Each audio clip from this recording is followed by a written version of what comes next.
अच्छा, फिर पार्लियामेंट का टिकट आपको कैसे मिल गया? पार्लियामेंट का टिकट 17 में हम विधायक हुए और 2019 में लोकसभा का चुनाव आया।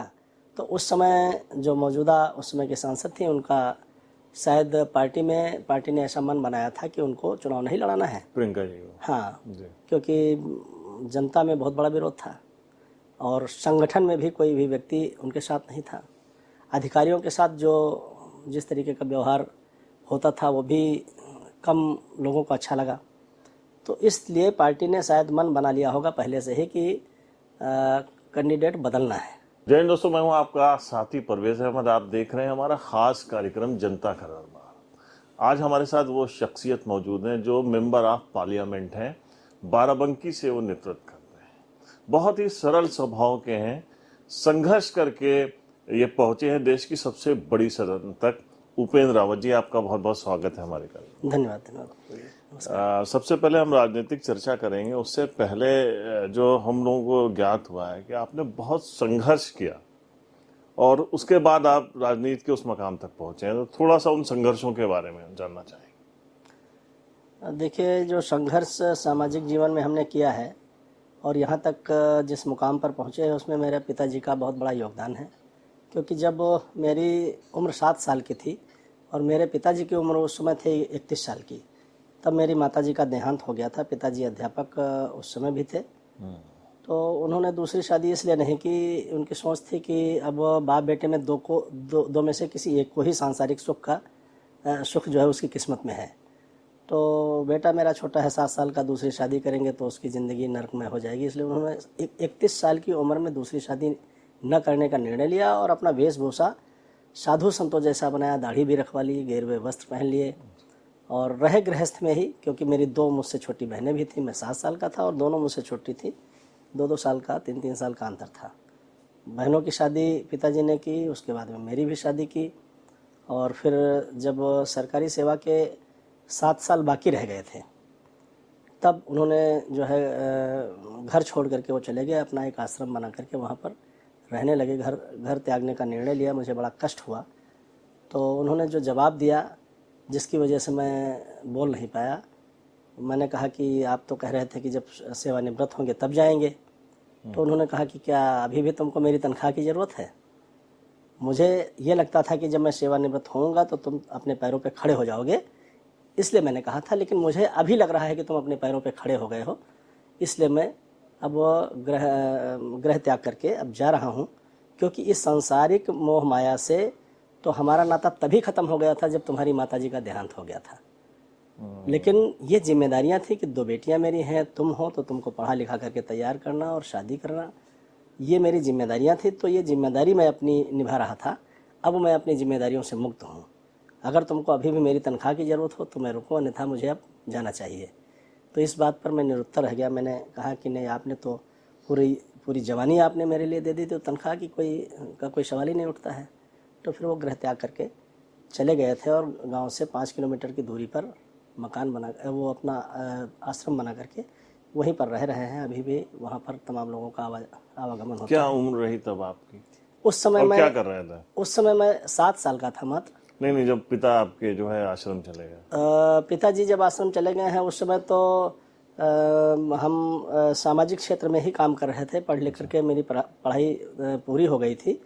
हम उस समय युवक मंगल दल में एक सोशल वर्कर के रूप में पूरे ज़िले में उसमें एक मूवमेंट चल रहा था कि युवक मंगल दल के माध्यम से नौजवानों को जोड़ा जाए ज़िले के जी। और उस समय जो है हम युवक मंगल दल के माध्यम से काम कर रहे थे और पारिजात युवक समिति के महामंत्री हम थे। अच्छा जी।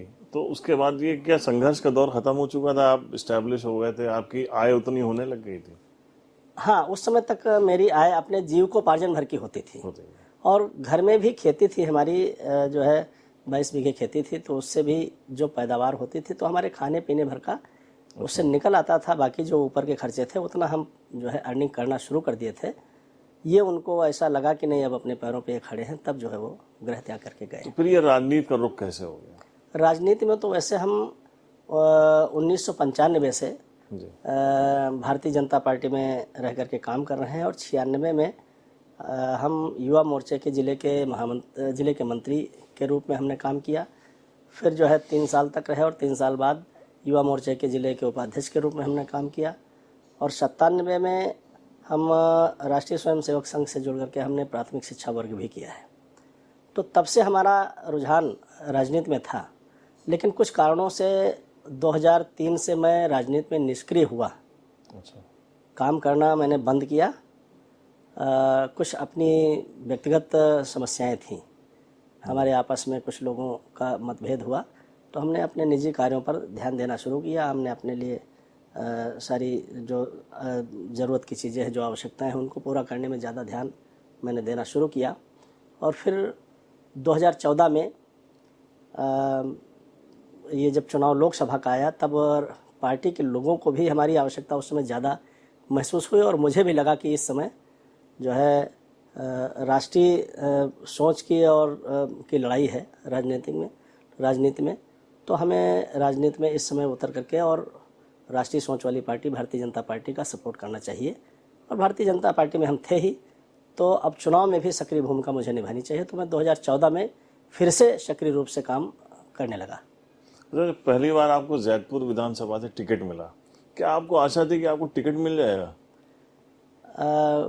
नहीं, मुझे पूरा विश्वास तो नहीं था टिकट मिल जाएगा। दावेदारी कर दी थी आप? दावेदारी मैंने 2017 में ही पहली बार मैंने दावेदारी की है। 1995 से भारतीय जनता पार्टी में मैंने राजनीति करना शुरू किया, और पहली बार दावेदारी मैंने 2017 में की। मतलब 23 साल बाद, पार्टी में 23 साल तक काम करते करते फिर मैंने टिकट की दावेदारी की। पूरी उम्मीद नहीं थी कि टिकट मिलेगा, क्योंकि भारतीय जनता पार्टी तब बहुत बड़ी पार्टी बन चुकी थी 2017 में। टिकट के दावेदारों की संख्या भी बहुत थी, इसलिए पूरा विश्वास नहीं था। लेकिन जैतपुर विधानसभा एक ऐसी विधानसभा है जहां पर उस समय भी टिकट मांगने वाले मात्र 2 ही लोग थे।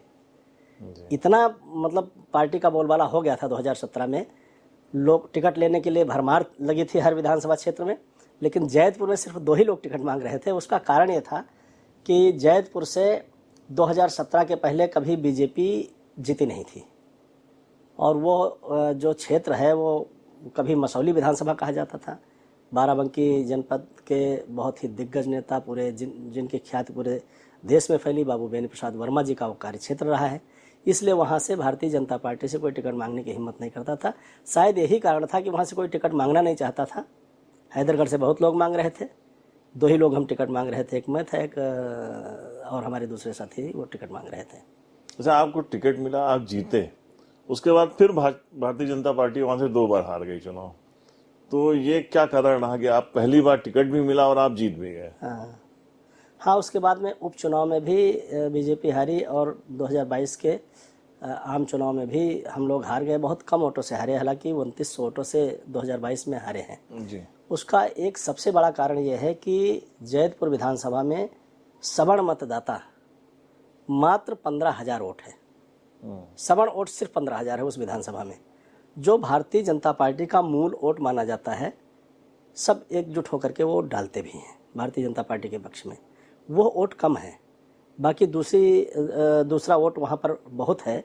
तो ऐसी स्थिति में जो समाजवादी पार्टी के खेमे में जो वोट काट करके ला पाएगा अपने व्यवहार के दम पर या किसी भी तरीके से, अगर सपा का वोट काट करके ला पाएगा, उस विधानसभा में वही व्यक्ति चुनाव जीत पाएगा। और ये 2017 में मेरे साथ हुआ था। मेरे व्यक्तिगत व्यवहार पर जो है वहाँ पर समाजवादी पार्टी का वोट भी मुझे मिला था। लोगों ने कहा भी कि भाई देखो, हम हैं सपा में और आपके चुनाव के बाद फिर सपा में रहेंगे, लेकिन आपको वोट देंगे, सपोर्ट करेंगे। आपने इतने समय से काम किया था। हाँ। अच्छा, फिर पार्लियामेंट का टिकट आपको कैसे मिल गया? पार्लियामेंट का टिकट 17 में हम विधायक हुए, और 2019 में लोकसभा का चुनाव आया। तो उस समय जो मौजूदा उस समय के सांसद थे, उनका शायद पार्टी ने ऐसा मन बनाया था कि उनको चुनाव नहीं लड़ाना है, प्रियंका जी को। हाँ, क्योंकि जनता में बहुत बड़ा विरोध था, और संगठन में भी कोई भी व्यक्ति उनके साथ नहीं था। अधिकारियों के साथ जिस तरीके का व्यवहार होता था, वो भी कम लोगों को अच्छा लगा। तो इसलिए पार्टी ने शायद मन बना लिया होगा पहले से ही कि कैंडिडेट बदलना है। मुझे ऐसा पता नहीं था। तो मुझसे भी ज़िले के कई लोगों ने कहा कि भाई कैंडिडेट बदला जाएगा, ऐसी स्थिति में आप आइए टिकट मांगी है, जी। एक अच्छे कैंडिडेट की तलाश है। तो मैंने कहा कि भाई टिकट मांगने जैसी बात कोई नहीं है, लेकिन पार्टी देख रही है और भारतीय जनता पार्टी एक एक चीज़ को देखती है। अगर पार्टी कोई हमको आदेश करेगी तो हम किसी तरीके से पीछे नहीं हैं। तो मुझसे पूछा गया कि इस चुनाव में आपने होर्डिंग लगा रखी। मैंने होर्डिंग लगवाई थी लोगों के कहने से, होर्डिंग लगा रखी है कि आप लड़ना चाहते हो। तो हमने कहा कि पार्टी अगर चाहेगी तो हम तैयार हैं हर तरीके से। तो फिर हमको 2019 में टिकट दिया गया।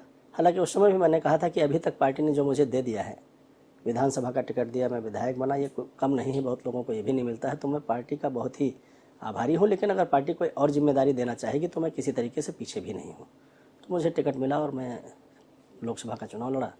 उसमें भी विजयश्री हमारी बाराबंकी जनता के आशीर्वाद से हमको विजयश्री मिली। अच्छा, एक बड़ा इम्पोर्टेंट सवाल है, जिस बिरादरी से आप आते हैं आज का जो माहौल है वो बदल चुका है, लेकिन जो आपका बचपन था उस वक्त जो है ये शेड्यूल जो वो कास्ट होती थी, इनके लिए मंदिरों में जाना या पानी पीना, इन सब बातों का बड़ा वो, कभी ऐसा कोई दिक्कत का सामना किया आपने? नहीं, मेरे सामने ऐसी समस्याएं नहीं आई। हालांकि वो दौर वो समय वो था कि जब काफ़ी परिवर्तन हो चुका था। जी। हमने सुना तो है, सुना है, मेरे बाबा सुनाया करते थे, बताते थे, लेकिन मेरे समय मेरे सामने ऐसी कोई समस्या इसलिए नहीं आई कि जिस गांव में हम पैदा हुए तो मेरी ही अकेली बिरादरी है, सिर्फ पासी बिरादरी के ही लोग वहाँ रहते हैं। और हमारे परिवार के लोग संभ्रांत व्यक्तियों में उनकी गिनती होती थी। जवार में उनकी अपनी एक पहचान थी। मेरे बाबा 36 साल आज़ादी के बाद से 36 साल प्रधान रहे। जब हाथ उठा करके प्रधानी का चुनाव होता था तब से वो प्रधान रहे। तो हमारे परिवार की और मेरे गांव की एक रेपुटेशन पूरी जवार में ठीक ठाक थी। तो ऐसी समस्या मुझे तो नहीं देखने को मिली, लेकिन मैंने सुना है। मेंबर ऑफ पार्लियामेंट सुनने को मिलती है अब आज के दौर में?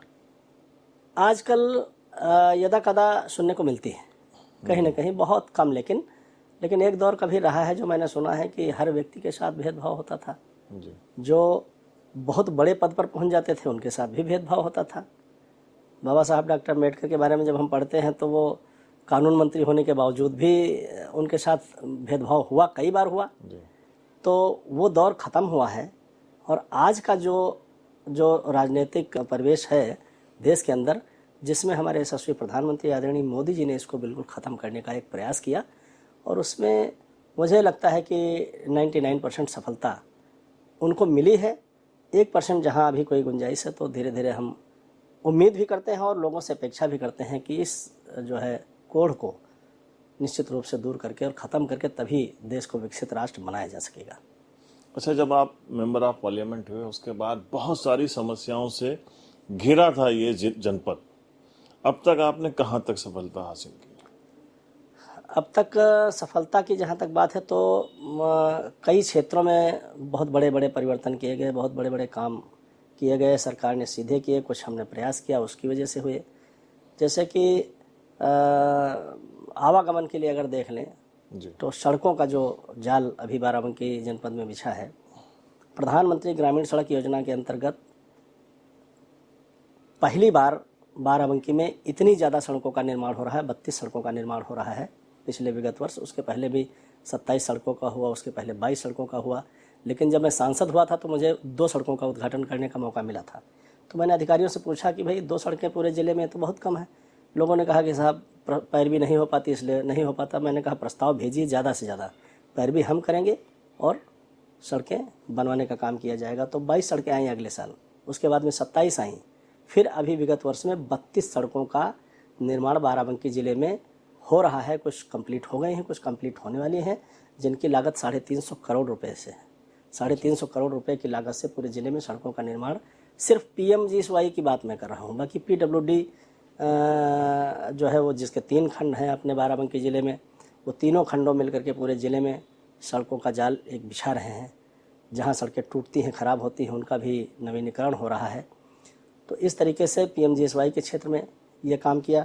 बाकी कुछ ऐसे काम हैं जो त्वरित विकास योजना के अंतर्गत 15 गाँव में करीब 500 मीटर की इंटरलॉकिंग करा करके 15 गाँव में 15 सड़कों का निर्माण अभी जो है मेरे द्वारा किया गया है।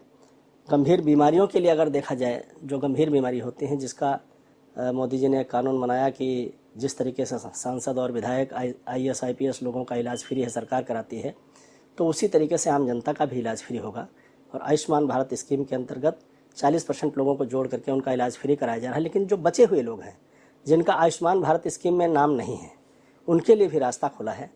तो ऐसे आज तक जो है 790 लोगों को, जिनको हमने चिट्ठी लिखी है मुख्यमंत्री जी को या प्रधानमंत्री जी को, तो दोनों जगह से कहीं से भी एक जगह चिट्ठी लिखते हैं, 5 लाख रुपए तक आता है और उनको इलाज करा करके उनकी जान बचाने का काम किया गया है। ऐसे 790 लोगों के लिए इलाज कराने का काम किया गया है। अगर ये देखा जाए तो हमने अपनी सांसद निधि से करीब 3600 सोलर लाइट पूरे जनपद में लगवाने का काम किया गया है। विशेष रूप से मैं आपको ये ज़रूर इंगित करना चाहूँगा कि विशेष रूप से इसमें वैसे तो पूरे ज़िले में हर बूथ पर, लेकिन कुछ क्षेत्रों में हमने ज़्यादा लाइटें दी हैं। विशेष रूप से घाघरा नदी के किनारे के वे गांव जो हमेशा बाढ़ से घिर जाते हैं और पानी भर जाने की वजह से वहाँ की विद्युत जो है बिजली की लाइन काट दी जाती है ताकि वहाँ कोई दुर्घटना ना होने पावे। ऐसी स्थिति में लोग, अब उनके पास मिट्टी का तेल भी नहीं है, बिजली भी कट गई है और गांव में पानी भरा हुआ है, चारों तरफ सिर्फ गांव ऊपर टिकुरी में बसा हुआ है। किस तरीके से लोगों का जीवन यापन होता था वो समस्या मैंने देखी। जब मैं सांसद हुआ, मैं गया वहाँ देखी, तो उसके लिए बीच में 2 साल कोरोना की वजह से हमारी निधि चली गई थी, ख़त्म हो गई थी। कोरोना की वजह से निधि को रोका गया था।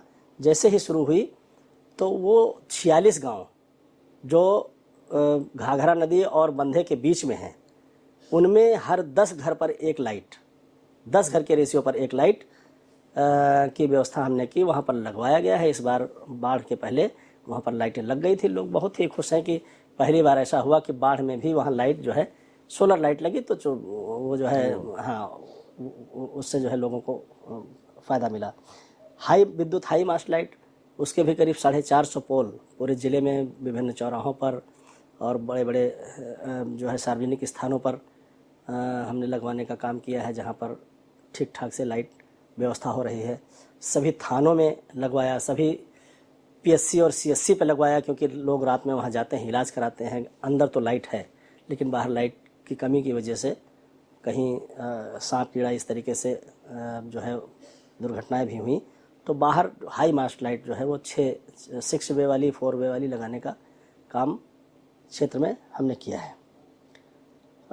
निधि से अगर विद्यालयों में पैसा देने की बात है तो सरस्वती विद्या मंदिर इंटर कॉलेज लखविलाबाद में मैंने पैसा दिया। दीनदयाल उपाध्याय कन्या इंटर कॉलेज में पैसा दे करके कक्ष का निर्माण कराया।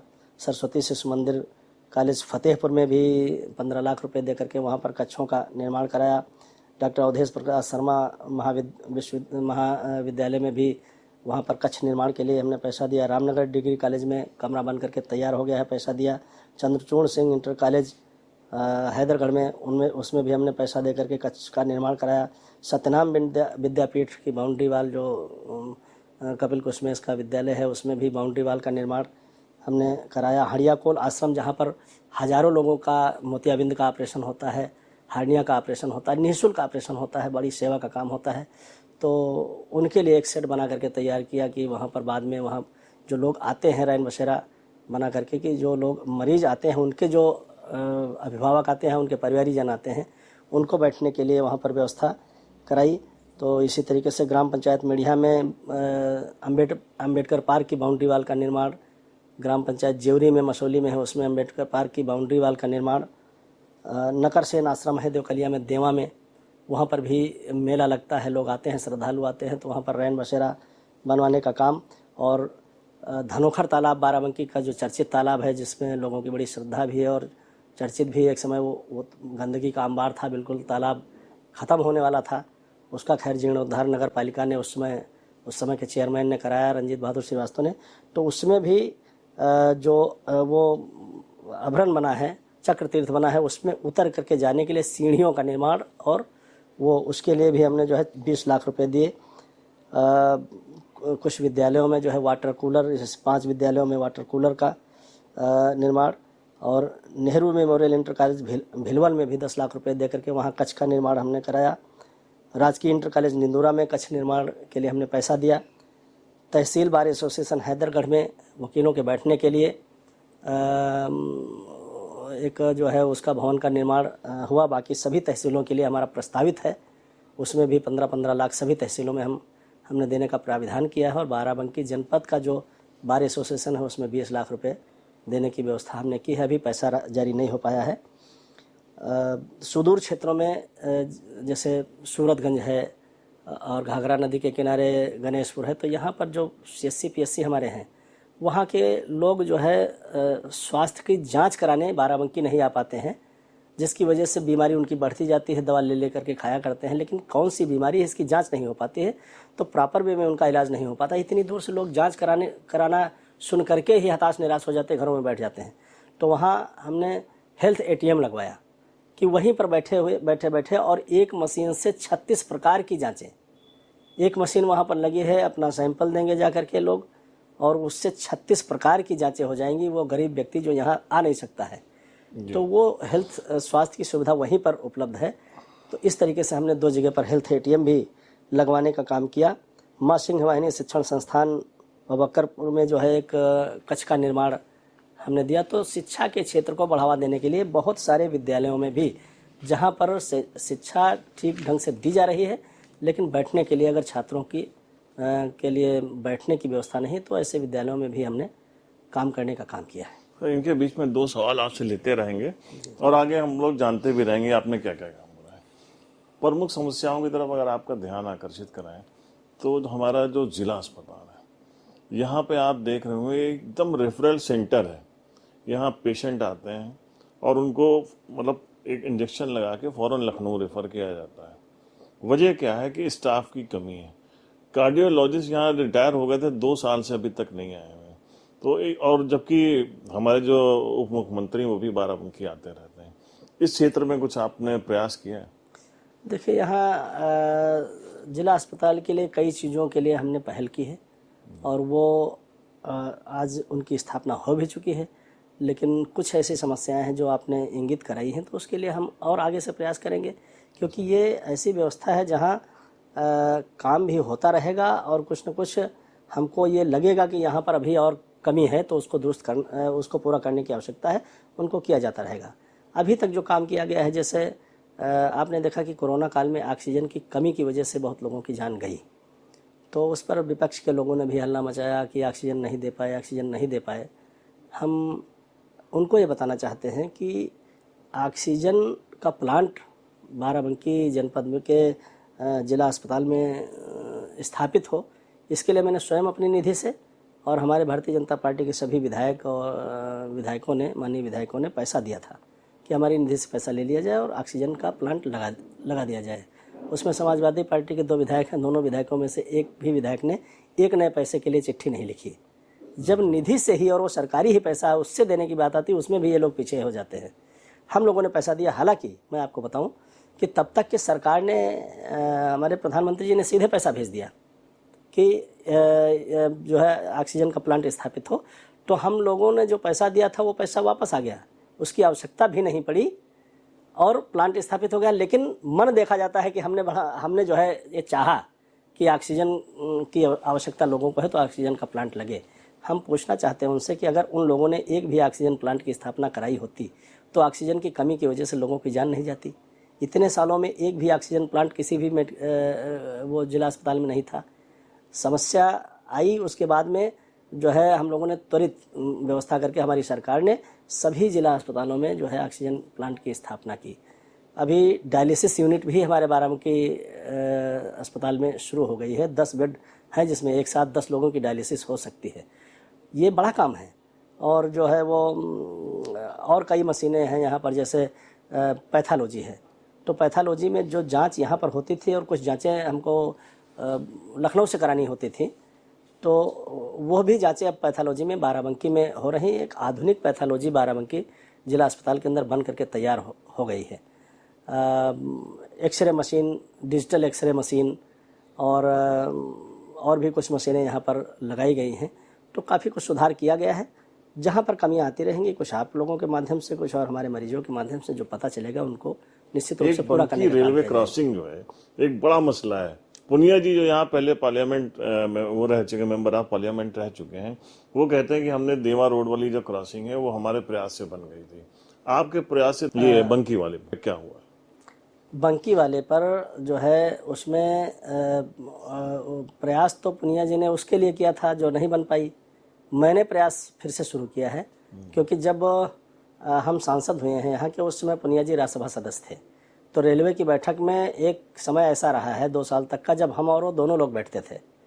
तो जब मैंने वहाँ इसका सवाल किया तो वहाँ पर जो है इन्होंने खुद बताना शुरू कर दिया कि मैंने इसके लिए प्रयास किया था, लेकिन वो जो है ये नहीं बन पाया है। जवाब आया है कि टेक्निकल रूप से यहाँ पर वो नहीं बन सकता है, क्योंकि एक तरफ जो है वो उसका मतलब जहाँ पर मोड़ है वहाँ पर तीव्र मोड़ एकदम से है, तो टेक्निकल टीम ने उसको रिजेक्ट कर दिया है, ऐसा रेलवे के अधिकारियों ने भी बताया।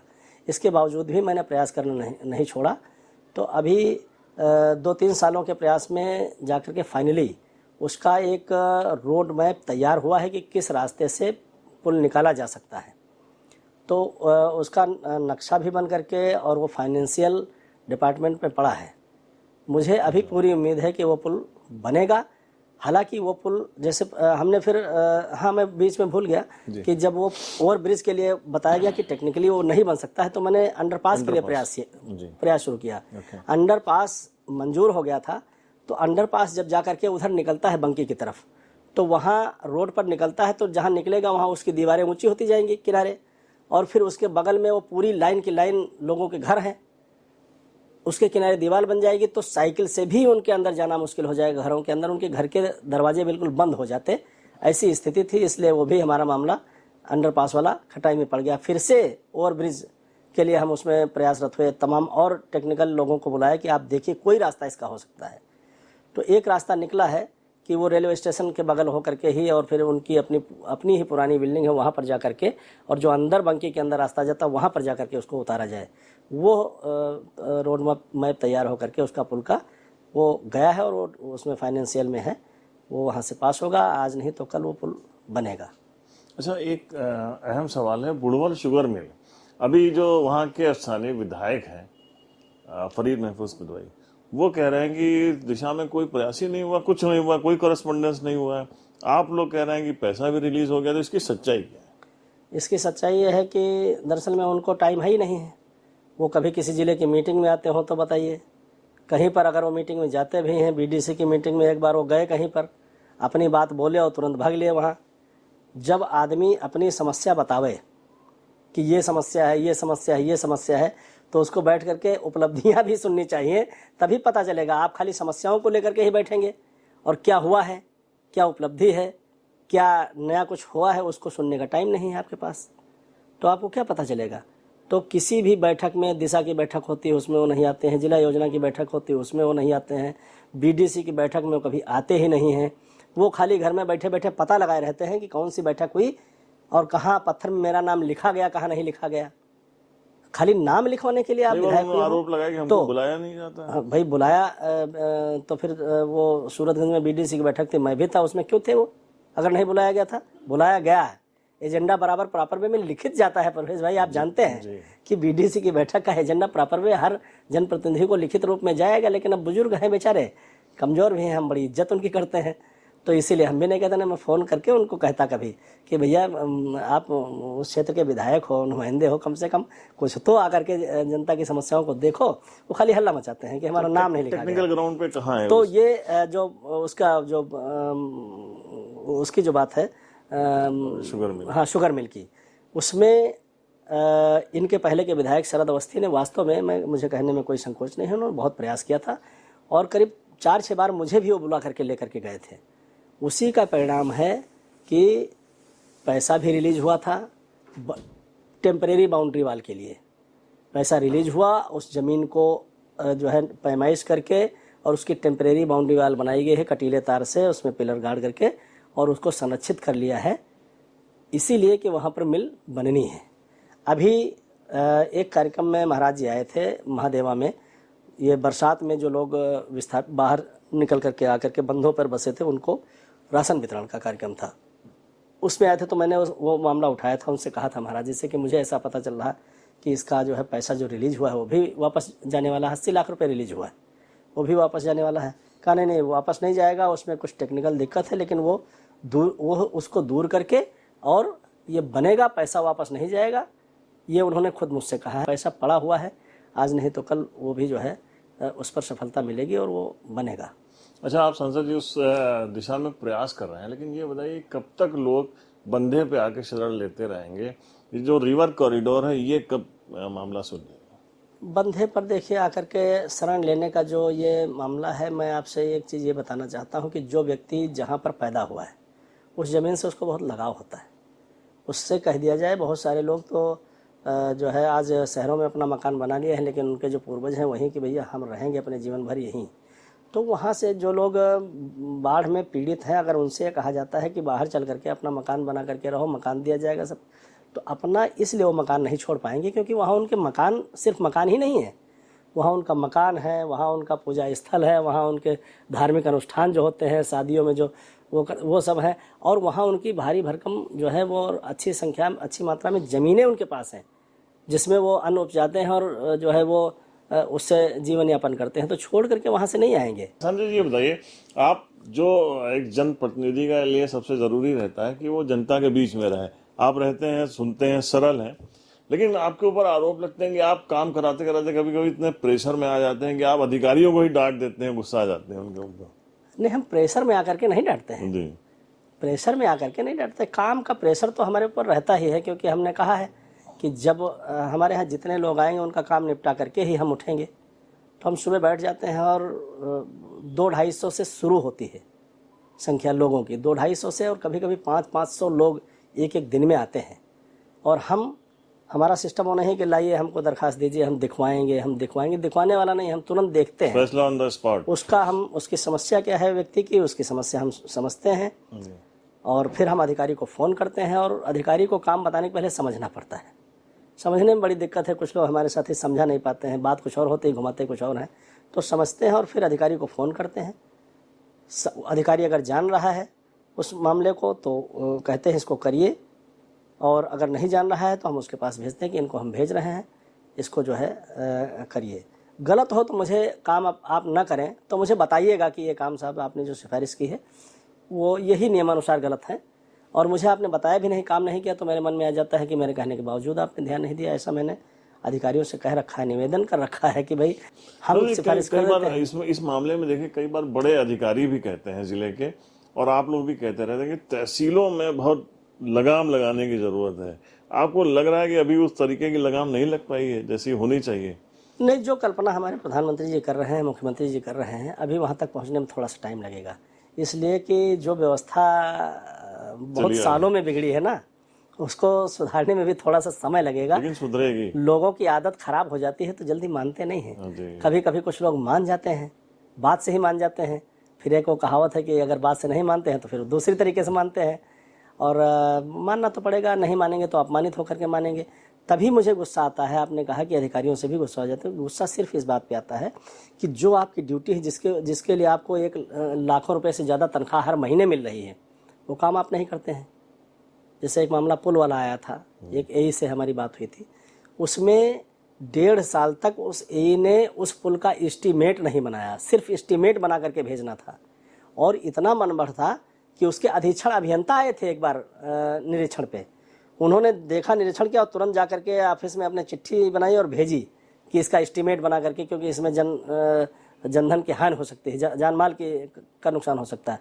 1.5 साल तक चिट्ठी अधीक्षण अभियंता की पड़ी रही, और एक की हिम्मत यह है सहायक अभियंता की कि उसने एस्टीमेट नहीं बनाया।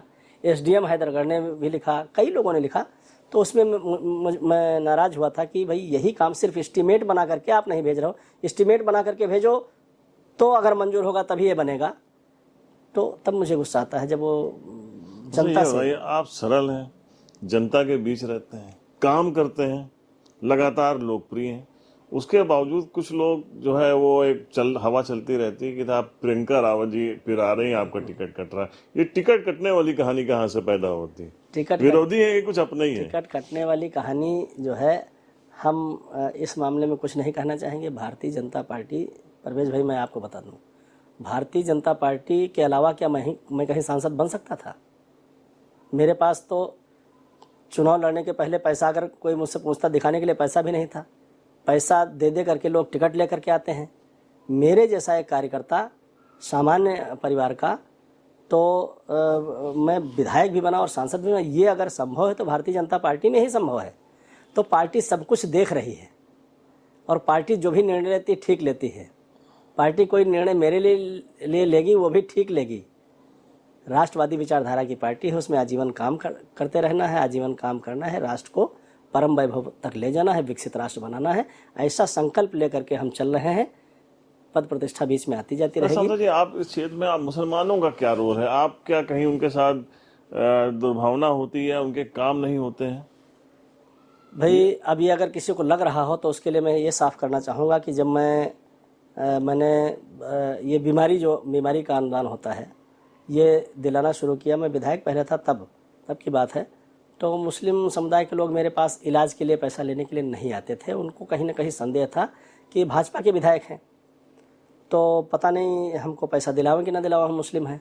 लेकिन कुछ लोग हिम्मत बटोर करके मेरे पास आए, 2-1 लोग, धीरे धीरे करके मैंने तुरंत चिट्ठी लिखी, मुख्यमंत्री जी ने तुरंत उनको पैसा रिलीज़ किया, उनका इलाज हुआ। जब उनका इलाज हो गया उन्होंने हल्ला मचाया कि भैया उपेंद्र के पास जाओ, तो वो मुसलमानों को भी पैसा दिवा देते। तो मेरे पास आना शुरू हुए, जैसा कि मैंने बताया था कि 790 लोगों को अब तक पैसा दिला चुके हैं, जिसमें 186 मुस्लिम कम्युनिटी के लोग हैं जिनको पैसा दिलाया गया है। अब मेरे पास आते हैं, मैं चिट्ठी लिखता हूँ, पैसा मिलता है। और सरकार की कोई एक योजना बता दीजिए जो धर्म के आधार पे हो कि हिंदुओं के लिए है और मुस्लिम के लिए नहीं, कोई एक योजना आप नहीं बता सकते हो।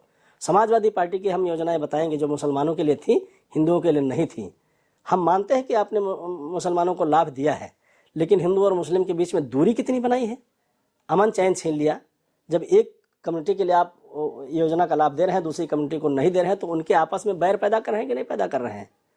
तो ये काम भारतीय जनता पार्टी नहीं करती। एक भी ऐसी योजना नहीं जिसका लाभ मुसलमानों को न मिल रहा हो, और ज़्यादा कहीं ना कहीं ज़्यादा मिलता है। जो शहरी आवास में आप देख लीजिए, अगर आप आंकड़ा निकाल करके देखेंगे तो शहरी आवासों में जो लाभ मिला है वो 60% से ऊपर मुसलमानों को मिला है, बाकी हिंदुओं को कम मिला है, क्योंकि वो पात्र हैं। ज़्यादा आबादी शहरों में मुसलमानों की होती है। प्रधानमंत्री जी ने कहा सबका साथ सबका विकास, इसलिए सबका विकास किया जा रहा है और सबका साथ लेने की आवश्यकता है। वो हम चाहते हैं, अपील कर रहे हैं, सब लोग साथ दीजिए ताकि जो है देश को। अच्छा, ये एक शहर क्षेत्र की आपने बात की, यहाँ हमारे बीच से अभी जमुरिया नाला निकलता है, बाढ़ आई थी, इस वक्त चल रहा है उसका बड़ा टॉपिक, हॉट टॉपिक चल रहा है कि वो मकान जो है वो गिराए जाएंगे।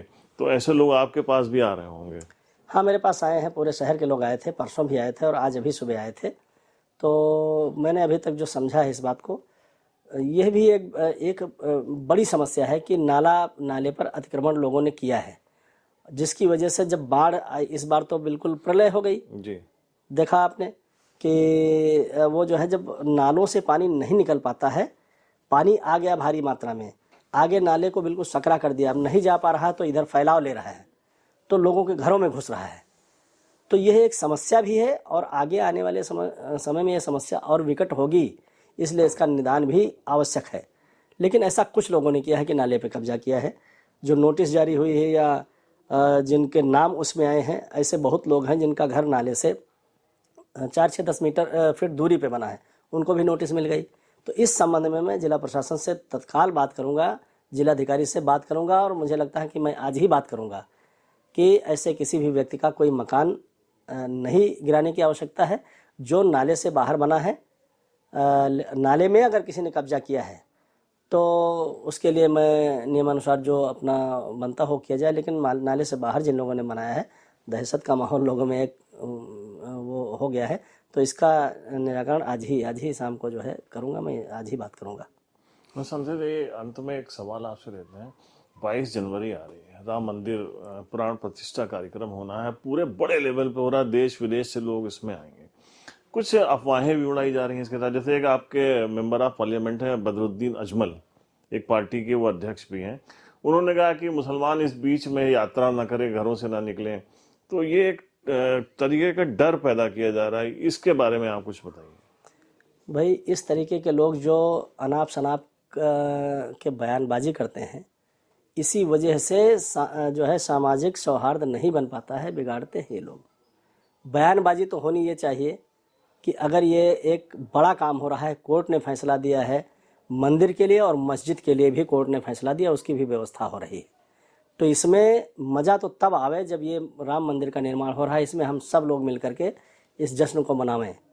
और उसके बाद में जहाँ पर मस्जिद के लिए तय हुआ वहाँ पर मस्जिद भी बनेगी, उसमें कोई किसी प्रकार का कोई रोड़ा ना अटकावे, तब ये बात बनती है। लेकिन ऐसे लोग बीच में उसमें मत निकले, लोगों के मन में दहशत पैदा करने का काम करते हैं। सांसद उपेंद्र रावत जी क्या कहते हैं इस बारे में कि क्या कोई खतरा है किसी भी तरीके? किसी प्रकार का कोई खतरा नहीं है।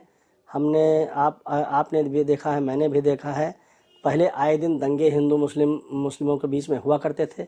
भारतीय जनता पार्टी की सरकार जब से आई है कोई हिंदू मुस्लिम का दंगा नहीं होता है और किसी प्रकार को किसी तरीके से डरवा करके नहीं रखा जाता है। यहाँ ये जरूर हुआ है कि अगर भारतीय जनता पार्टी के किसी नेता ने धार्मिक उन्माद फैलाने की कोशिश की है तो भारतीय जनता पार्टी ने उसको भी किनारे करने का काम किया है। ऐसे उदाहरण एक नहीं 2-4 उदाहरण मैं बता सकता हूँ। तो इस तरीके से लोगों को विश्वास में होना चाहिए कि भारतीय जनता पार्टी वो धर्म के आधार पर काम नहीं करती है, धार्मिक सौहार्द बना रहे।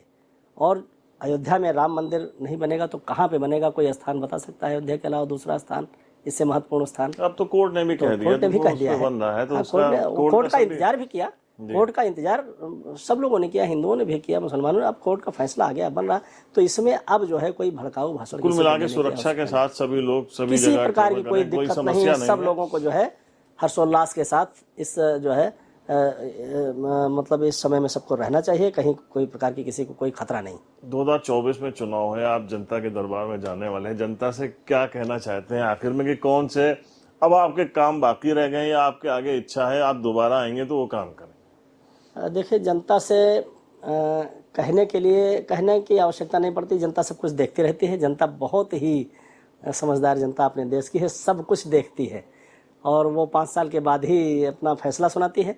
तो इसलिए जनता को ये पता है कि उपेंद्र रावत जितना आसान है मिलने के लिए, हमारे यहाँ किसी कोई बड़े आदमी को लाने की ज़रूरत नहीं है, कोई सोर्स सिफारिश लाने की ज़रूरत नहीं है। कोई गैस गया आदमी, कोई गरीब आदमी, कोई भी आदमी आकर के मेरे पास बैठता है। दूसरी जगहों पे व्यवस्था होती है कि अगर कोई गरीब आदमी बैठा है, कोई बड़ा आदमी आ गया, उसको हटो ज़रा बैठने दो। मेरे यहाँ जो बैठा है वो बैठा रहेगा।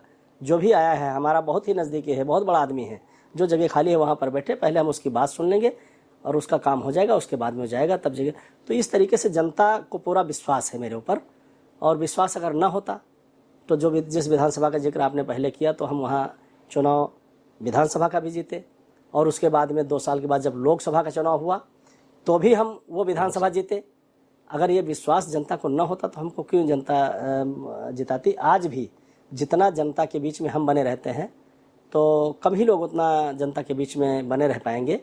पूरा समय मेरा जनता के बीच में ही जाता है। सुबह घर पे काम निपटाते हैं, फिर निकलते हैं, क्षेत्र में जाते हैं तो क्षेत्र में भी जनता के बीच में रहते हैं।